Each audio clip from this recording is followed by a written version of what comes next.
La semana en RCR, actualidad, entrevistas, comentarios del acontecer nacional e internacional en la semana en RCR.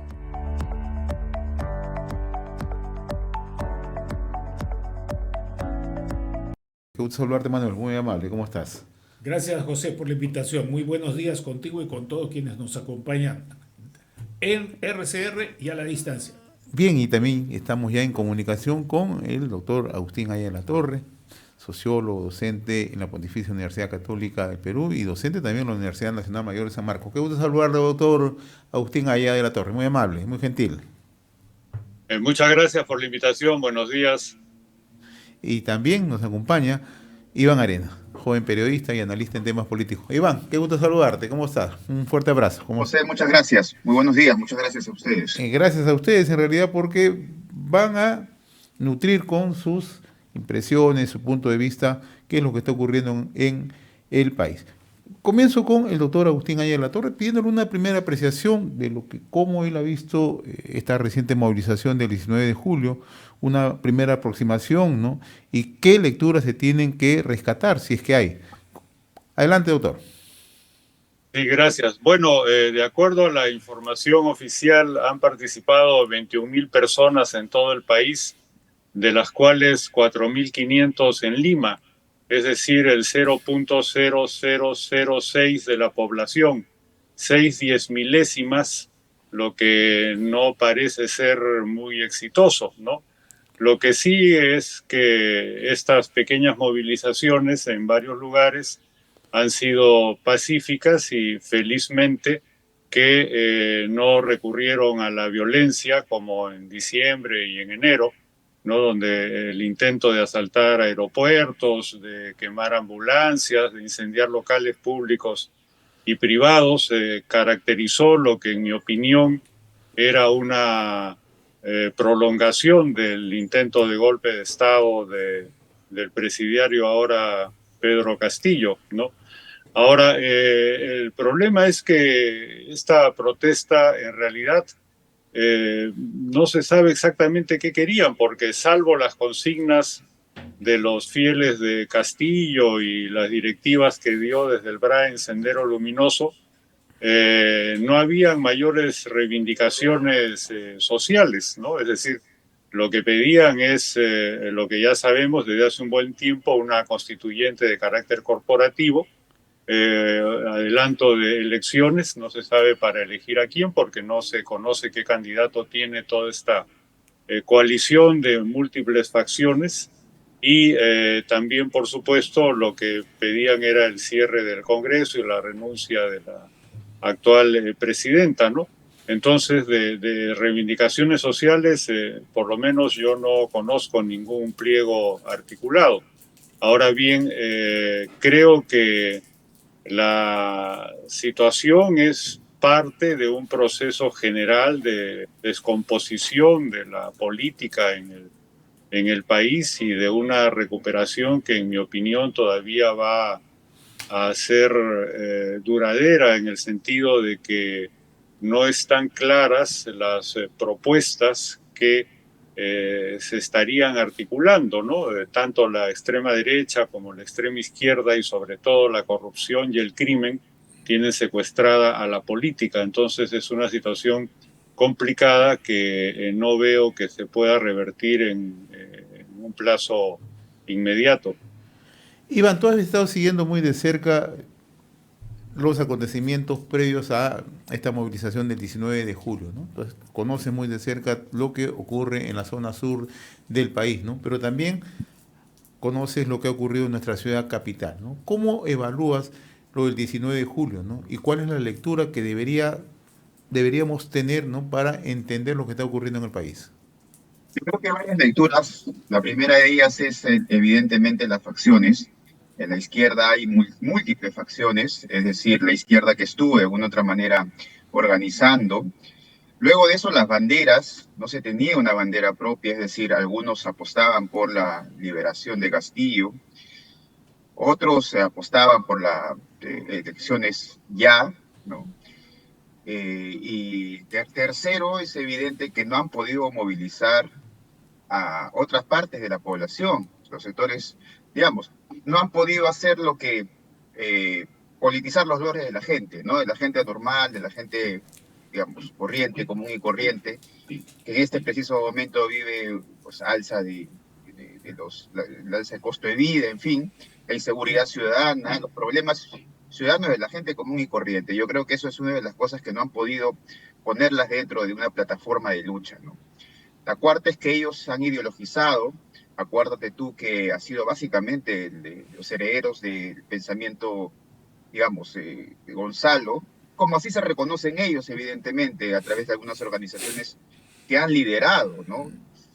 Y la quinta es que definitivamente no hay una toma de Lima en el sentido de una toma del poder. Si tú analizas todos los discursos de todas las personas u organizaciones que han estado convocando, durante varias semanas, además, no solamente durante varios últimos días, sino durante varias semanas, las personas que movían alrededor del CONUL 1, del CONUL 2, del CONALREP, alrededor incluso de la Asamblea Nacional de los Pueblos, te das cuenta de que tenían, la ambición era de mirada muy cortoplacista, es decir, querían definitivamente ellos la toma de Lima por la toma del poder, que ergo era la renuncia de la presidenta Dina Boluarte y renuncia y el cierre del Congreso, ¿no?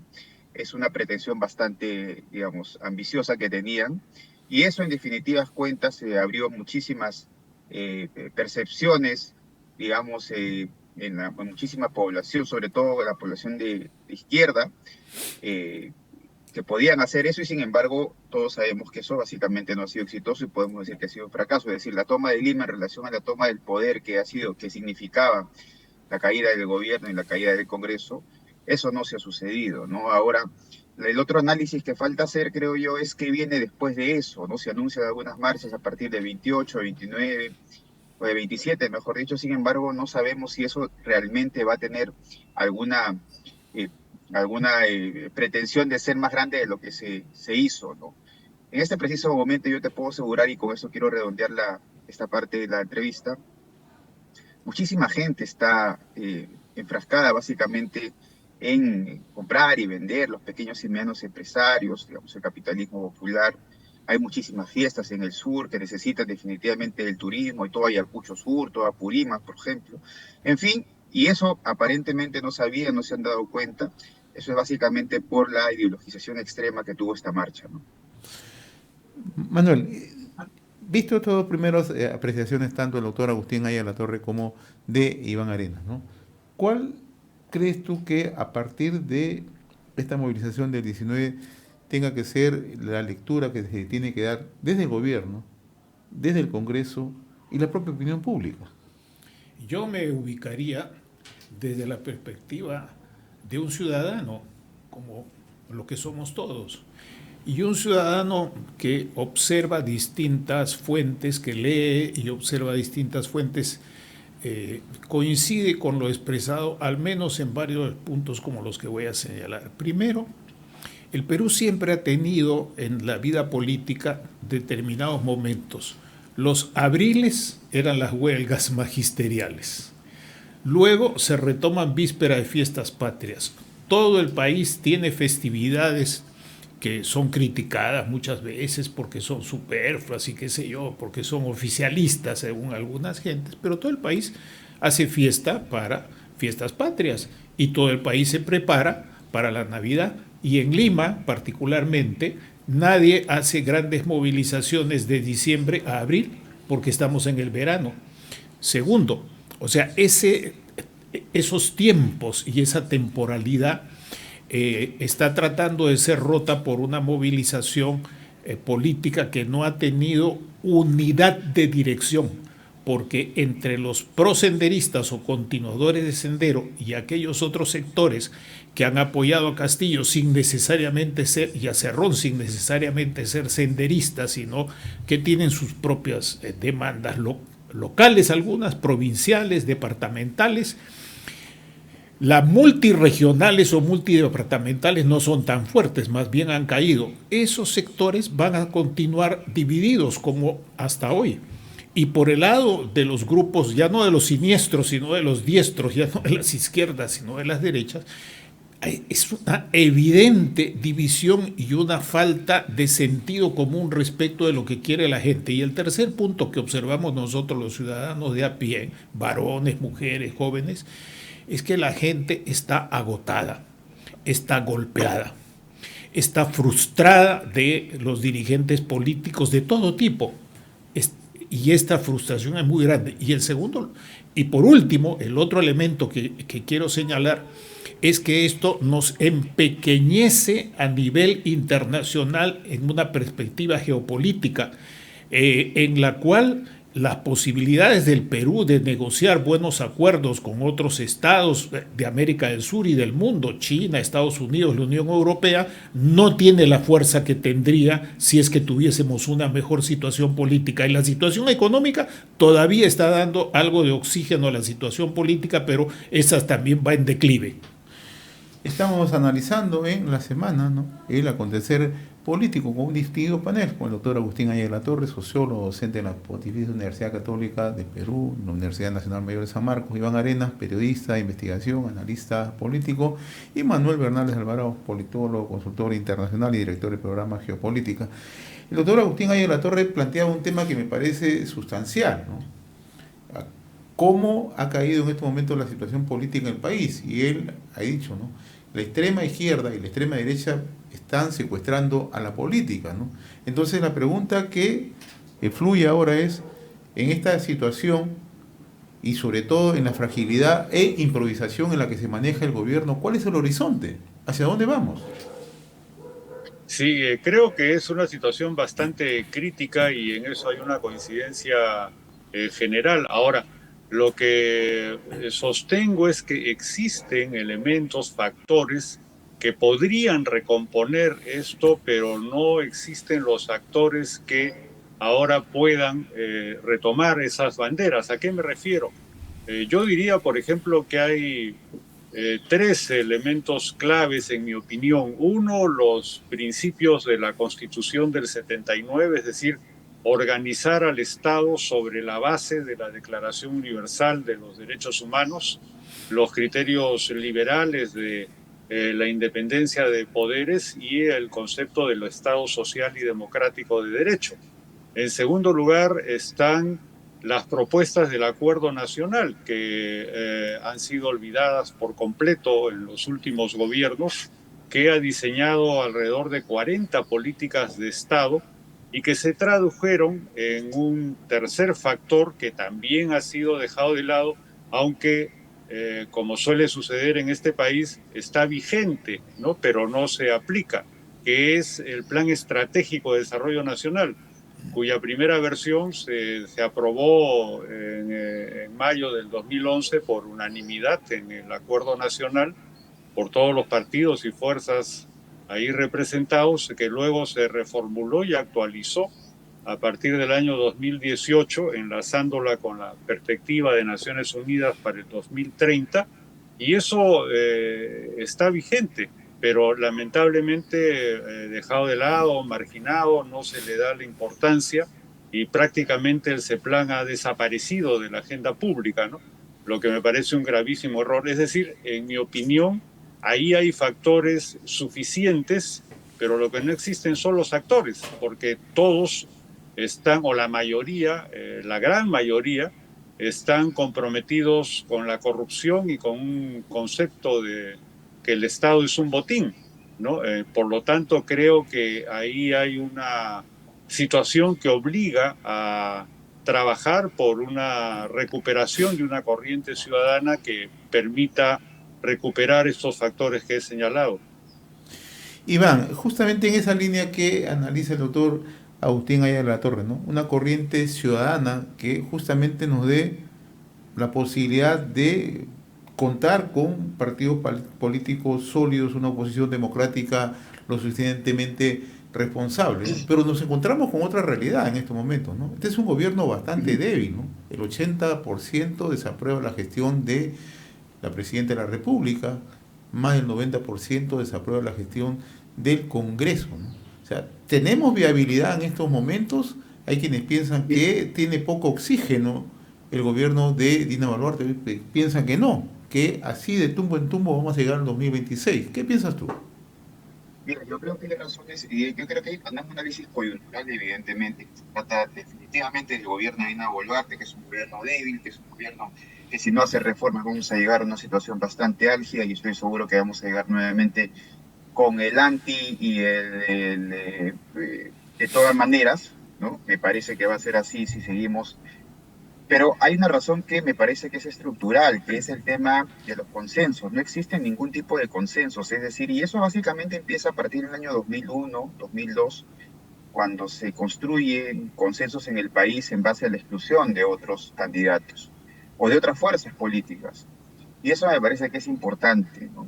Yo creo que lo que se llamó un periodo de transición durante el gobierno de Paniagua, pero no específicamente él, sino meses después, lo que se intentó hacer no es tener, digamos, un país de consensos, un país, digamos, de reconciliación, sino lo que hubo en realidad fueron, pues, evidentemente, tratar de excluir al otro, y ahora tenemos lo que tenemos, y con eso hemos llegado hasta el señor Pedro Castillo, donde no había ningún debate ideológico, sino había básicamente el debate del anti-fujimorismo y el fujimorismo, ¿no? Esas son las dos, digamos, y eso es básicamente heredero de una especie de gobierno de transición que tuvimos, pero no solamente el gobierno de transición, sino lo que viene después, ¿no? Durante el toledismo, en fin.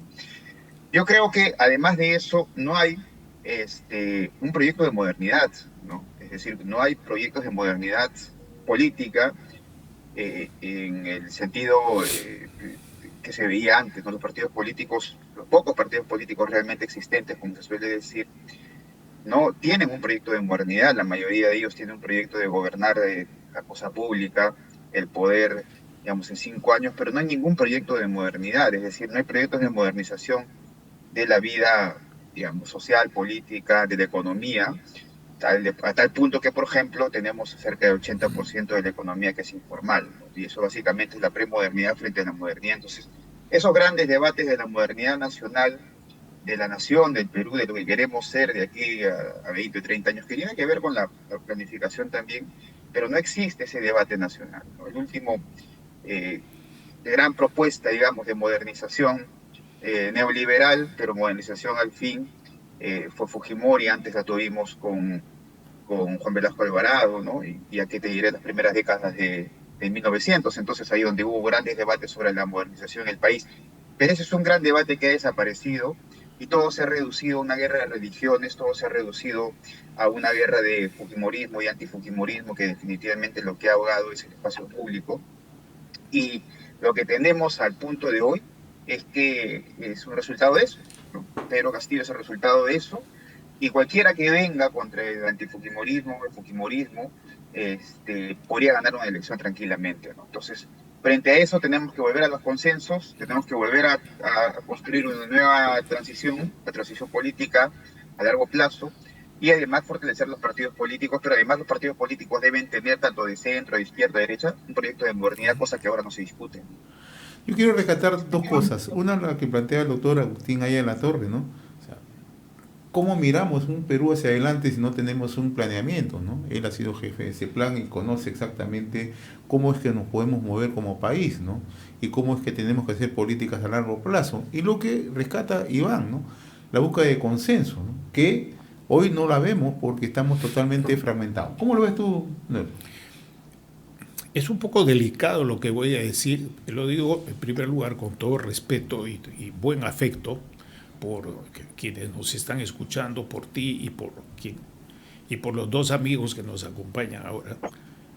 La evidencia es que el sistema de planificación en el Perú empieza a existir en 1962 al compás de la influencia de la CEPAL y del periodo de reformismos en América del Sur y América Central y el Caribe, que propugnaban no solamente un buen funcionamiento de la empresa privada, sino sobre todo el intervencionismo del Estado. A eso lo ha llamado así Marcos Kaplan, y no socialismo, como muchos han dicho, confundiendo esto con el asunto de la Revolución Cubana. Pues bien, ese sistema de planificación existió antes de Velasco, del 62 al 68. Y el 68 lo primero que se hizo fue recoger todo lo que estaba ahí, y eso lo puedo documentar con detalle, si tú quieres, en cualquier otra oportunidad, que no es el momento, con muchísimo detalle. La Estrategia Nacional de Desarrollo a Largo Plazo, en primer lugar, el plan de inversiones aprobado durante el gobierno de Belaúnde, el primer gobierno de Belaúnde, se modifica y se convierte en insumo del plan 71-75. Entonces, ahí había un sistema de planificación. Cuando se crea el CEPLAN, y por eso digo con todo respeto, se crea algo de fachada, se inserta el CEPLAN en una estructura de tercer nivel dentro de la ley orgánica de la Presidencia de la República y del acceso de los planificadores a las decisiones del Consejo de Ministros y a su relación con el Ministerio de Economía y Finanzas. Por lo tanto, yo poco espero del CEPLAN. Ha producido muchos papeles, algunos bastante interesantes, pero la diferencia sustantiva está en que mientras en periodos anteriores se discutió, no modernidad, era tema de modernidad, pero se discutieron objetivos nacionales y políticas nacionales. Después lo que se discute es cómo el Perú se adapta a los objetivos de desarrollo del milenio, aceptando los objetivos de desarrollo sostenible, aceptando los 17 generales, pero sin leer la letra menuda, la letra chica. Entonces ahí tenemos un problema muy serio. Dos, creo que es importante observar que pensar en un acuerdo nacional ahora, si es la misma estructura, ¿por quiénes va a estar de acuerdo? ¿Por los movimientos regionales que tenemos, que no ejecutan prácticamente nada significativo de sus inversiones, movimientos provinciales, partidos políticos que están en el Congreso o que están en la calle? Entonces, de ahí surgió el proyecto nacional con un criterio anti, como ha sido señalado, pero de consenso finalmente a comienzos de cuando se va Fujimori y se instaura el periodo. Y en tercer lugar, creo que es muy importante ver qué expresiones van a tener los sectores medios organizados económicamente en pequeñas y medianas empresas que, como en la historia del país, no solamente están en pos de ideas, sino viendo qué personas, qué líderes o lideresas o liderazgos encarnan esas propuestas que responden mejor a sus expectativas y necesidades. Ahora, para aterrizar ya en el tema hacia dónde vamos, ¿no? Estamos viviendo una inestabilidad política, económica, social permanente en el país, ¿no? La gran pregunta es ¿qué decisiones se van a tomar hacia adelante? En este caso, la presidenta de la República, Dina Boluarte. Y hago esta pregunta, y lo voy a plantear, una pregunta abierta para los tres, es, estamos próximos a elegir una mesa directiva, ¿no? Y tenemos un Congreso que para nadie le ofrece confianza. Entonces, ¿hacia dónde tendría que apuntar el gobierno si es que pretende darle alguna estabilidad o algún nivel de confianza hacia el país? ¿O vamos a seguir navegando en esta situación de inestabilidad permanente? Doctor Agustín Ayala Torre, por favor. Bueno, yo no espero nada del Congreso y muy poco de la presidencia. Lo único que hay que esperar es que se suceda un cambio democrático el 2026, porque ya está visto que los fieles de Castillo no tienen fuerza para reponerlo en el poder, felizmente, ¿no? Porque sería ampliar su periodo de saqueo y de corrupción que ahora está en proceso de enjuiciamiento y de denuncia tanto en el Ministerio Público como en el Poder Judicial. Pero antes de responder a la pregunta quería hacer una primera aclaración. Los consensos que se alcanzaron entre el 2001 y el 2011 y que luego se resaltaron el 2018 fueron de verdad. No se excluyó a nadie. Ahí están las actas. El fujimorismo participó en todas las reuniones y votó a favor, tanto en el Acuerdo Nacional como en la aprobación del Plan Estratégico de Desarrollo Nacional.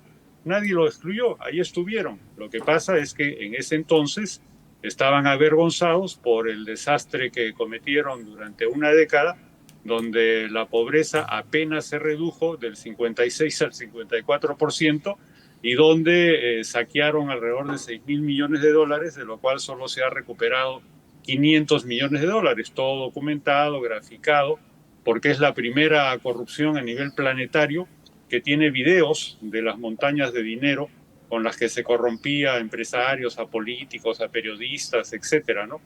Pero consenso hubo cuando se fueron recuperando de la vergüenza, aunque no perdieron el desparpajo, han estado votando. Yo los he tenido sentados en el planeamiento estratégico, en el CEPLAN. Han votado en el Acuerdo Nacional cuando se aprobó el Plan Estratégico de Desarrollo Nacional. Otra cosa es que después no se sientan comprometidos, ese ya es un comportamiento político, pero nadie los excluyó. Los que sí se excluyeron, vale la pena recordarlo rápidamente, fue el naciente Partido Nacionalista, ¿no? Cuando lo convocamos a Humala a discutir el plan estratégico, dijo que no estaba en su agenda. Y por otro lado, el planeamiento estratégico que se propuso fue algo consistente y sólido. Nosotros recibimos la participación, yo mismo convoqué a toda la CEPAL, a los ministerios y organismos de planificación de los alemanes, de los brasileños, de países de América Latina, a Corea del Sur, que tenía una gran experiencia en esto, y tomamos como sustento la orientación de Amartya Sen, Premio Nobel de Economía en 98. Claro, todo esto no existe en el gobierno militar, ¿no?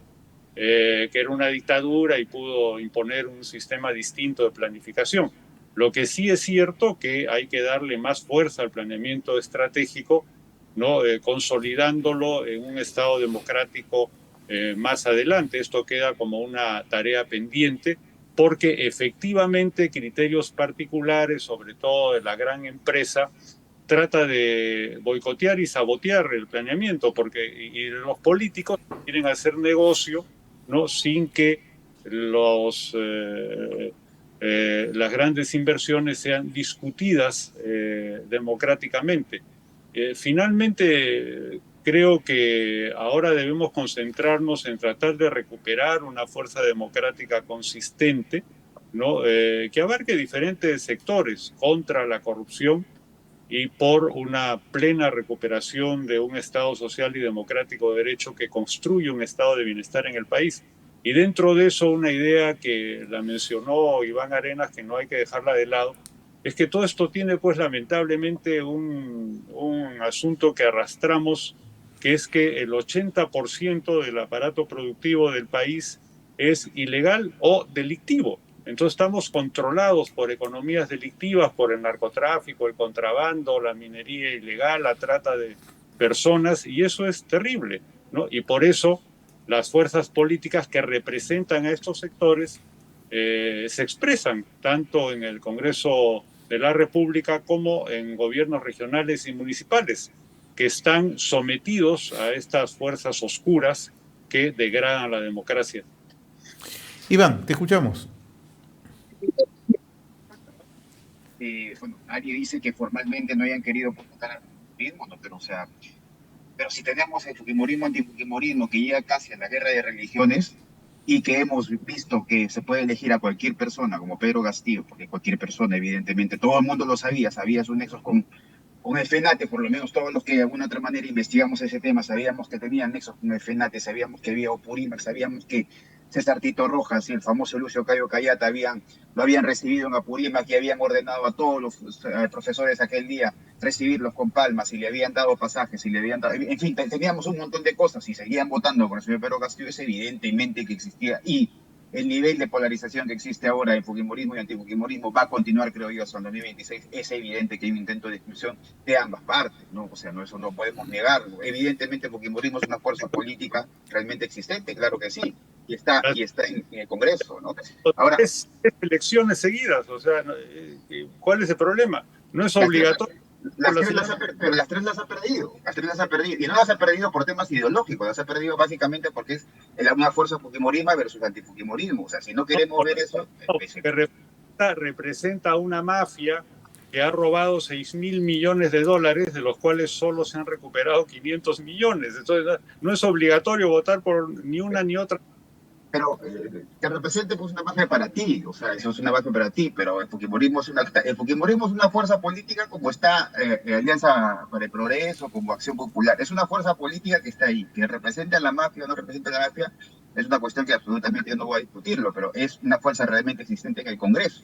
Ahora, al margen de que si representa o no representa a la mafia es otra cosa, es como Susana Villarán decía, yo quiero sacar a la mafia y se asociaba a la otra mafia, o sea, es una cosa parecida, ¿no? Entonces, ahora, el tema es que no existe, o sea, no existe, sino, Perú no tiene, a ver, ¿qué son los gobiernos regionales?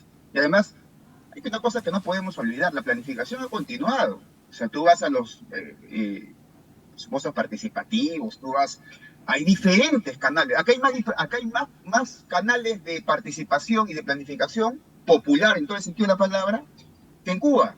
En Cuba tienes a los comités de defensa de la revolución, tienes al Partido Comunista, tienes un par más, no tienes nada más. Aquí tienes a los SLs, en fin, tienes a un montón más, y en cada sector, y en cada gobierno regional. Entonces, acá hay una planificación, es evidente que esa planificación es una planificación ineficiente porque no tienes a partidos políticos, pues si en vez de eso tienes a partidos formales, informales, a movimientos regionales que están en aparato delictivo, otros sí, otros no, pero bueno, en fin, las tienes allí, ¿no? Pero sí existe la planificación y que la planificación sea mala no significa que no existe, los papeles está ahí, el presupuesto participativo, que ahora funciona, y que no funciona además. Entonces yo creo que si no hacen reformas en el Estado, yo no le pido mucho a este gobierno, evidentemente, y evidentemente tampoco espero mucho del gobierno ni menos del Congreso, pero yo sí creo que si no se hacen reformas, no solamente para formalizar al país, para legalizar al país, porque la economía delictiva nos sigue carcomiendo, si no hacemos ese tipo de reformas, una reforma por la inversión, una reforma por el empleo, el 80% de la inversión privada, la inversión total es inversión privada y solamente el 20% es inversión pública. Y mire, vemos cómo estamos la inversión pública, que definitivamente no existe, la inversión pública es absolutamente ineficiente. Entonces, si frente a eso vas a tener 2 años más de agonía, es decir, 2 años más donde el Estado no ejecuta y se ejecuta mal, y hace los proyectos que hacen y se caen los puentes, en fin, si tienes eso, evidentemente hay una desafección de la gente, porque lo que creo es que, a mí me parece, que eso quiero redondear, es que lo que existe es una promesa liberal que no se ha cumplido, es una promesa liberal en la que te decían, hay que reducir la capacidad del Estado en los temas económicos y en temas sociales, le vamos a dar un piso de igualdad, pero eso no ha habido, o sea, porque te das cuenta que el Estado no es lo que ha hecho, o sea, el Estado se ha tirado la plata y el Estado se ha tirado la plata en corrupción y el Estado es un Estado cualquier cosa menos liberal, ¿no? Entonces, si bien la economía ha crecido, si bien el aparato productivo, el 80% de la inversión corresponde a inversión privada y pequeña, grande y mediana, pero tenemos un Estado que no cumple básicamente esa función. Por eso yo creo que el gobierno y el Congreso deberían abocarse en este caso a consensos para poder reformar partes del Estado para hacerlo más eficiente y efectivo. Y luego empezar una discusión mucho más grande, con muchos más actores, sobre el proyecto de modernidad y el proyecto de la nación del país en los próximos años. Me parece que por ahí va el tema. Manuel, tus reflexiones. Me parece que la pregunta clave es ¿quién? ¿Quién le pone el cascabel al gato? Si nos referimos al tema de la planificación, una cosa, con todo respeto, repito, son documentos y otra cosa es la práctica que articule los documentos con dos cosas. La política de inversiones que estimule la inversión extranjera sostenible y la empresa privada, y la buena inversión del Estado en educación, salud, infraestructura y sectores críticos. Y esto pasa por una articulación entre el sistema de planificación y el sistema de hacienda, que hoy día se concentra en economía y finanzas, que es que efectivamente tiene el poder. Punto número 1. Eso no existe, hay un divorcio. Segundo, si nos fijamos solamente en el factor estructura del Poder Ejecutivo, nos damos cuenta que el CEPLAN es una de las 12 o 15 unidades que dependen de la presidencia del Consejo de Ministros, que es un ente absolutamente absorbido por el corto plazo y las discusiones inmediatas del día a día, en fin, que todo el mundo sabe. A nivel de cada ministerio, el sistema de planificación con su cabecita, que es la Oficina de Planificación y Programación de Inversiones en cada ministerio o en cada ente autónomo, está bajo el poder de la Secretaría General, que tiene a su vez cerca de 12 o 15 unidades sobre las cuales. De tal manera que yo dejo las cosas ahí. Una cosa es decir que hay buenos documentos y otra cosa es decir que hay una articulación que funciona a pesar de todo lo que estoy señalando. Eso no es así, porque eso efectivamente impide esa articulación. Y por otro lado, el esperar que de los mismos que están produciendo la situación que hoy día vive el país vaya a salir una solución es un poco materia de creencia, no de verificación. Mi pregunta por eso es, ¿quiénes son los actores sociales ahora, actores económicos, sociales, políticos, que pueden contribuir a un mínimo de estabilidad y de tránsito de esta situación actual del país? Y la segunda pregunta es, si esto no existe, si no se dan esta conjunción de actores, se llega manteniendo el orden constitucional hasta 2026? Esa es la pregunta clave. Nos quedan 3 minutos y le pido una reflexión final y apelo a su capacidad de síntesis de cada uno para que en un minuto reflexionemos hacia dónde estamos yendo en el Perú o hacia dónde podemos ir. Doctor Ayala Torre.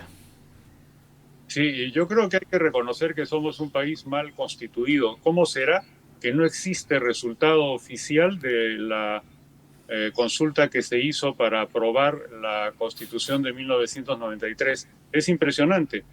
Fue una noticia manejada por Montesinos que apareció en El Peruano, que nadie refrendó y que fue denunciada por los propios miembros del jurado electoral como un fraude. Entonces somos un país mal constituido.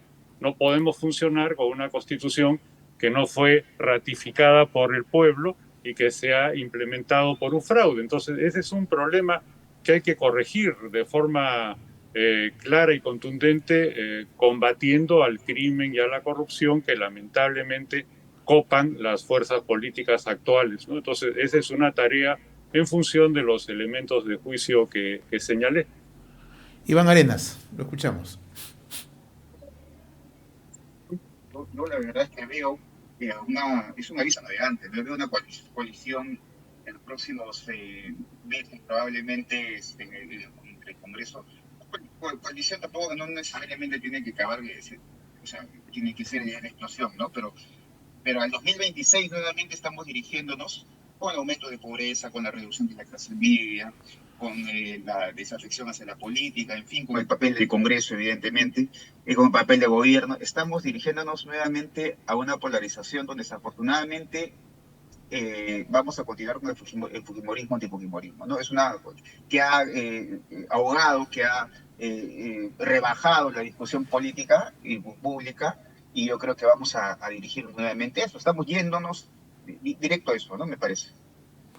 Bueno, la pregunta es entonces, ¿qué elementos habrían? Una pregunta, no la única.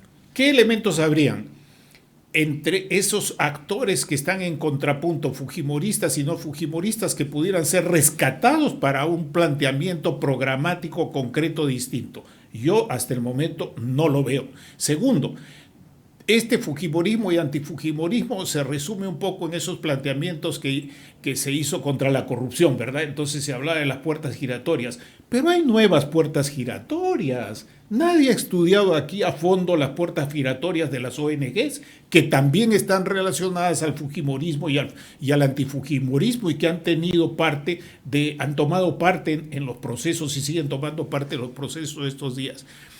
De tal manera que más bien yo les invito a nuestros queridos amigos, aprovechando esta invitación de RCR y de José, que pensemos qué se plantea respecto de la Constitución. 1, reformas. 2, nueva Constitución. 3, ¿quiénes la respaldan? 4, ¿cuál es el timing que se plantea? Y si no se trata de entrar a una discusión que va a ser hiperpolitizada, hiper llena de creencias y no de ideas, como es nueva Constitución, cuáles son las medidas concretas en la composición del gabinete y en algunas otras medidas que tienen que ver con la inversión formal en el país y con la seguridad de los ciudadanos. Yo le agradezco infinitamente a nuestro distinguido panel esta mañana en La Semana, el doctor Agustín Aya de la Torre, sociólogo, docente de la Universidad Católica de Perú y la Universidad Nacional Mayor de San Marcos. Muchas gracias, doctor Aya de la Torre, como siempre, muy gentil. Gracias. La invitación y un saludo a los panelistas. Lo mismo que a nuestro buen amigo Iván Arenas. Gracias, Iván, muy gentil de tu parte, como siempre. Gracias. Y a Manuel Fernández. Manolo, gracias por compartir la esta invitación. Un fuerte abrazo a Iván y Agustín. Hemos presentado La Semana en RCR.